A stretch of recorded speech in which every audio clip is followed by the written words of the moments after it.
참 잘 나오셨습니다. 오늘 본문의 말씀을 중심으로 놋받침과 물두멍이라는 제목으로 함께 말씀을 나누겠습니다. 어느 교회에 어떤 분이 등록을 하셨는데 가만히 보니까 절에 기거하면서 허드렛 일을 하던 그런 분이었다고 합니다. 60대 이상 되신 어르신이었는데 절에서 그 몸을 의탁하고 생활하다가 어떤 일인지 교회에 등록을 하게 된 겁니다. 절에서 활동했던 분들은 이렇게 몸에 배어 있는 습관이 있지 않습니까? 새벽에 목욕 재개를 하고 예불을 드리던 그런 습관이 있었습니다. 주일날 예배를 드리러 나온 것뿐만 아니라 새벽 예배도 잘 나왔는데 새벽 예배가 5시인데 매일 3시 반에 일어나서 몸을 깨끗이 씻고 목욕 재개를 하고 새벽 예배를 나왔답니다. 그 목사님이 물어보죠. 아니 그렇게까지 안 하셔도 되는데 굳이 이렇게 일찍 일어나 목욕하고 오시면 힘들지 않습니까? 그때 이분이 아주 재미있는 대답을 하시게 됩니다. 전에 부처 앞에서 예불을 드릴 때도 매일 그렇게 했는데 하물며 하나님 앞에 나오는데 그냥 나올 수 있느냐고. 목사님이 이 말을 듣고 크게 도전을 받았답니다. 부처 앞에 나오는데도 목욕 재개하고 나왔는데 하나님 앞에 나오면서 그냥 나올 수 있겠느냐. 그 참 마음은 귀한 마음이 아니겠습니까? 구약 시대에 보면은 하나님께서 제사장들에게 명한 명령이 있었습니다. 출애굽기 30장에 나오는 말씀인데 제사장이 그 일을 감당하기 전에 몸을 씻고 나오라는 거예요. 우리 한번 읽어보도록 하겠습니다.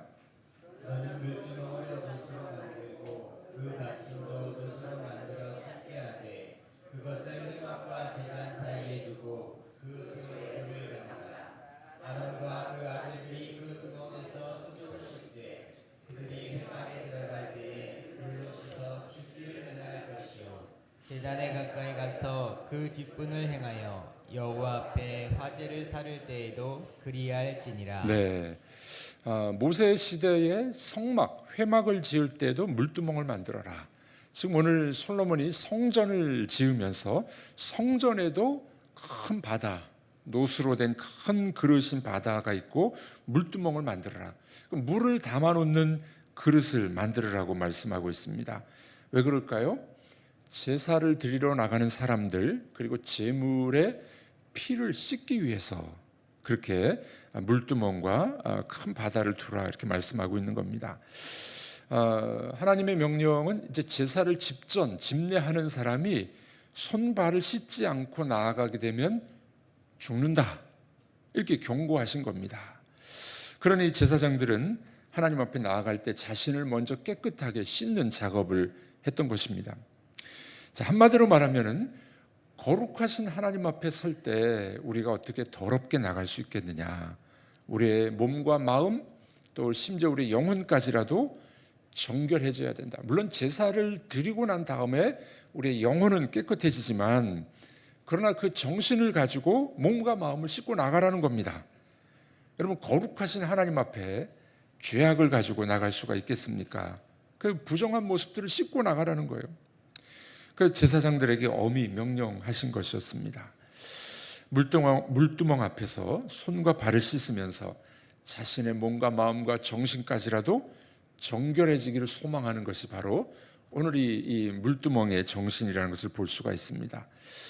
여러분들 우리가 예배 드리러 나올 때 부처 앞에 가면서도 몸을 목욕 재개를 하는데 꼭 샤워하고 목욕하고 꼭 나와야 된다 그런 건 아니겠죠. 이제 구약의 그 정신이 예수 그리스도 안에서 다 씻김 받았기 때문에 이것을 문자적으로 우리가 꼭 지켜야 된다 그런 건 아닙니다만은 우리가 늘 정결한 마음으로 깨끗한 정신으로 하나님 앞에 예배를 드려야 되지 않겠습니까? 자, 오늘 말씀 우리 이 놋바다와 물두멍에 대한 말씀을 잠시 함께 살펴보기를 원합니다. 앞서 나온 23절부터 나온 놋바다가 있는데 이것은 죄를 씻기 위한 그런 그릇이었었습니다. 이 놋바다라는 것은 이 큰 물탱크와 같은 것인데 직경이 한 5m 정도 됩니다. 상당히 크죠? 직경이 한 5m 되고 500통의 물 2,000밭이라고 하는데 이 500통의 물이 들어가게 됩니다. 그리고 제사장들이 여기에서 자기 몸을 씻고 희생물도 씻기도 합니다. 그리고 그 피를 씻어내는 청소하는 물로 쓰기도 했습니다.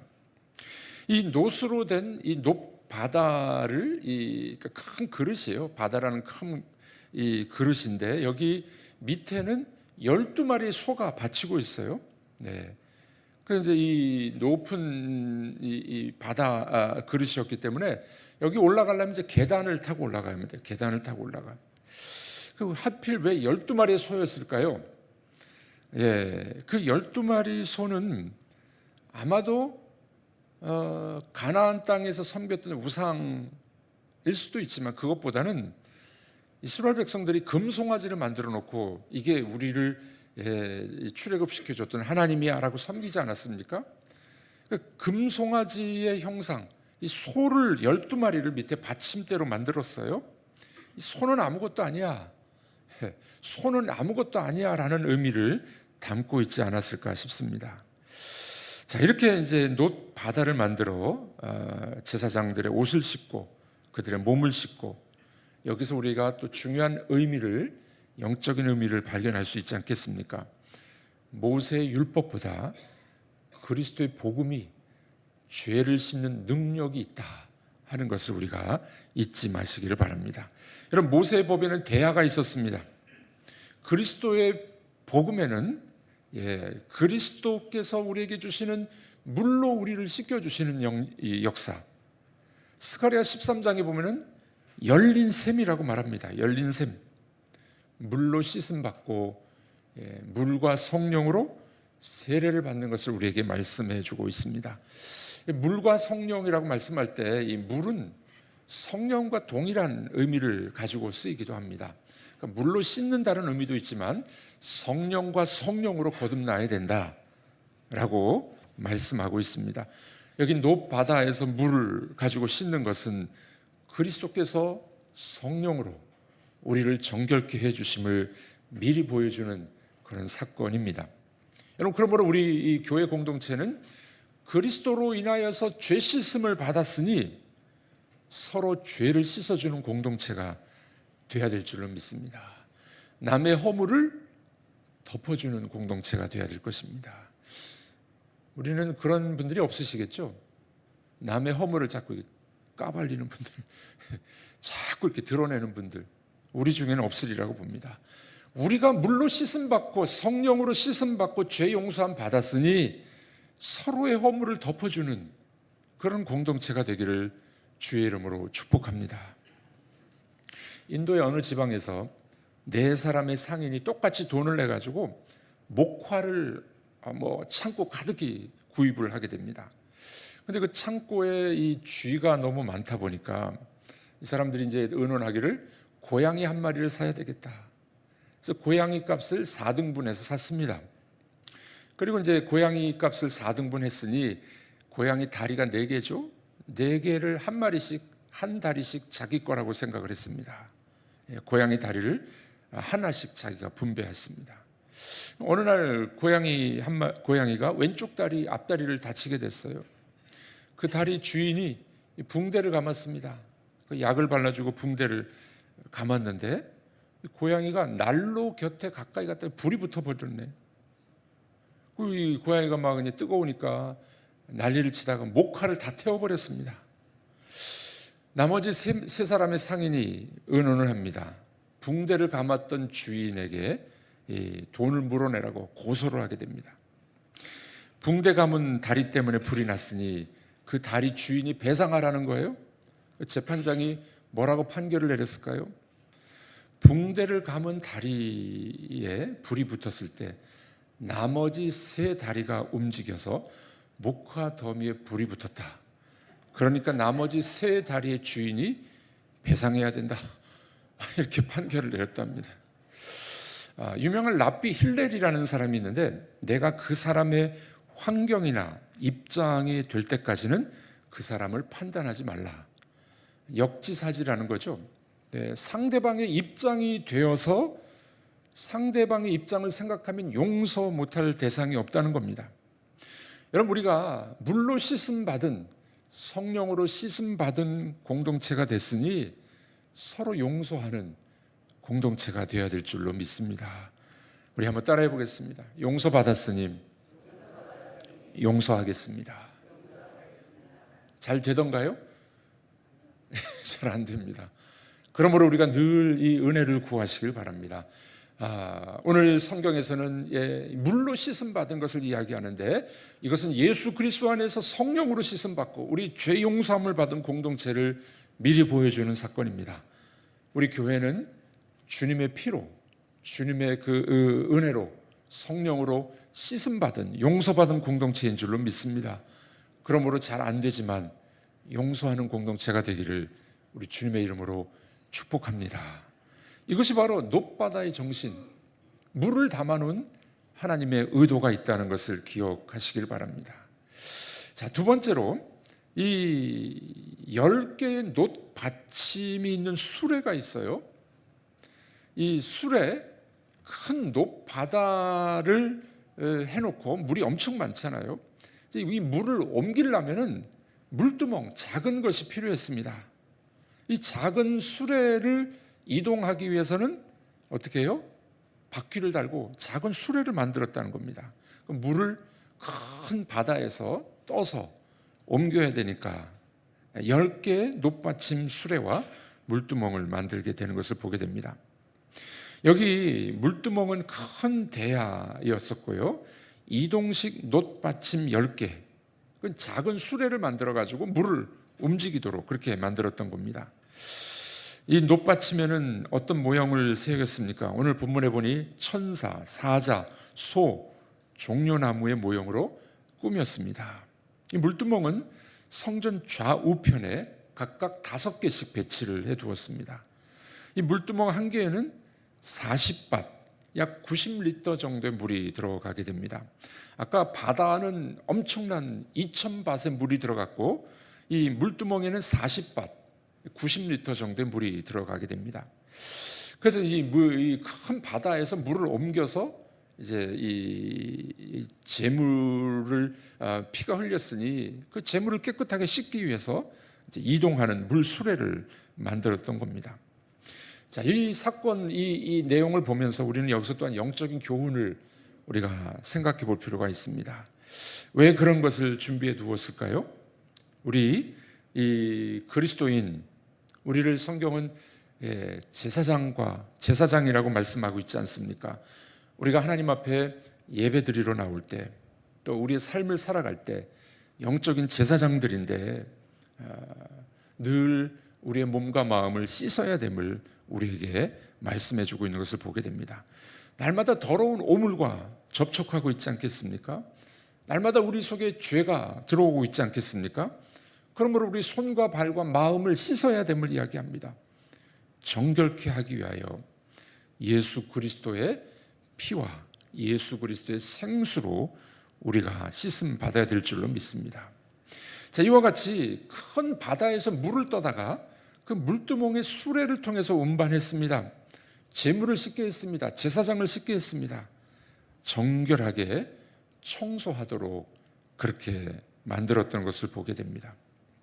우리는 이 내용을 종합해서 한마디로 뭐라고 말씀드릴 수 있겠습니까?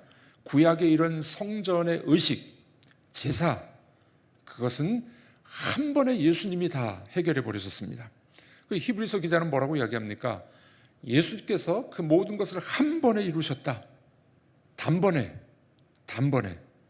그래서 영어 표현으로 그렇게 말을 한다 그랬죠. once, 한 번. for all, 모든 것을 위하여. 예수님께서는 한 번에, 단번에 모든 것을 다 이루신 분이신 줄로 믿습니다. 그리스도의 피 흘리심이 우리 죄를 사해 주셨습니다. 그러므로 구약의 성전과 성전의 기명들의 모든 것들은 그리스도를 상징하는 것으로 우리는 보게 됩니다. 여러분들, 우리가 늘 하나님 앞에 나올 때 정결한 몸, 그리스도의 피와 그리스도께서 주시는 생수의 근원으로 정결하게 되는 여러분들이 되기를 우리 주의 이름으로 축복합니다.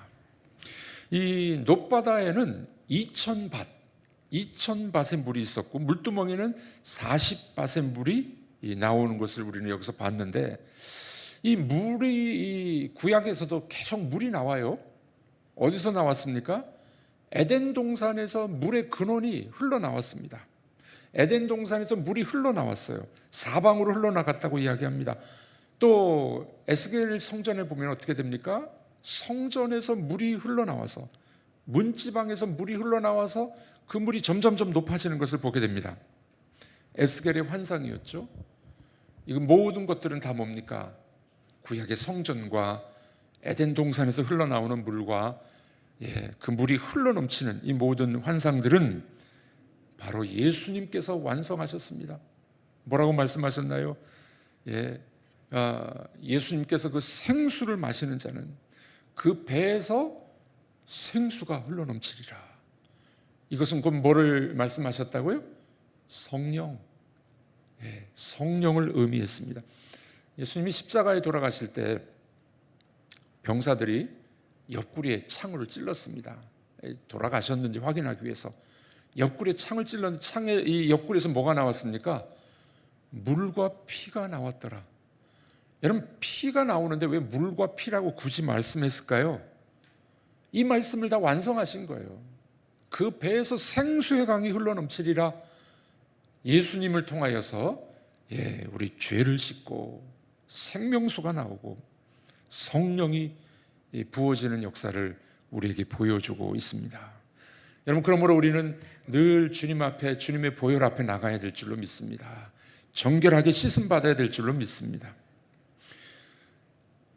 혈액원에서 피를 채취하고 난 다음에 냉장고에 이렇게 보관을 하는데, 병 속에, 유리병 속에 넣어두면요, 오래 두고 있으면은 병 밑바닥 4분의 1 지점에 피가 이렇게 진 보라색으로 모여들게 됩니다. 그리고 그 병 윗부분의 4분의 3은 뭘까요? 물입니다. 물이에요. 다시 이제 그걸 흔들어 보면 다시 이제 피로 섞이게 되겠죠. 그러니까 우리 피의 4분의 3은 뭐라고요? 물입니다. 우리 몸은 약 70%가 물로 구성되어 있다고 말하지 않습니까? 그러니까 이렇게 쉽게 말하면 우리 몸은 뭡니까? 물통이에요, 물통. 4분의 3은 우리 몸은 물통입니다. 그러니까 사이즈별로 달라요. 몸집이 큰 사람은 큰 물통, 중간 정도 되시는 분은 중간 물통, 몸집이 작은 사람은 작은 물통. 그런데 우리는 교만할 이유가 없습니다. 다 물통들이에요, 물통들.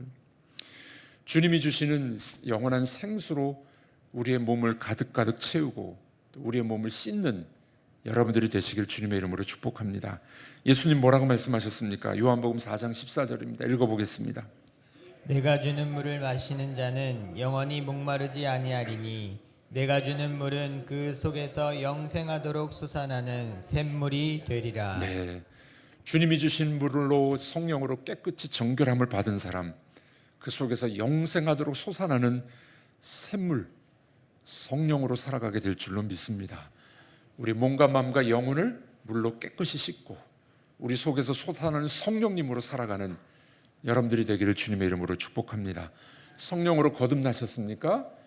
오늘도 정결한 삶, 깨끗한 삶이 되기를 주님의 이름으로 축복합니다. 기도하겠습니다. 내가 주는 물을 마시는 자는 영원히 목마르지 아니하리니 내가 주는 물은 그 속에서 영생하도록 솟아나는 샘물이 되리라. 말씀하신 주님의 말씀을 붙잡습니다. 우리의 영혼과 우리의 몸과 마음을 깨끗하게 씻어 주옵소서. 성령께서 날마다 우리를 붙잡아 주심으로 성령의 충만함으로 살아가는 하나님의 사람들 되게 하여 주시옵소서. 예수님의 이름으로 기도하옵나이다. 아멘.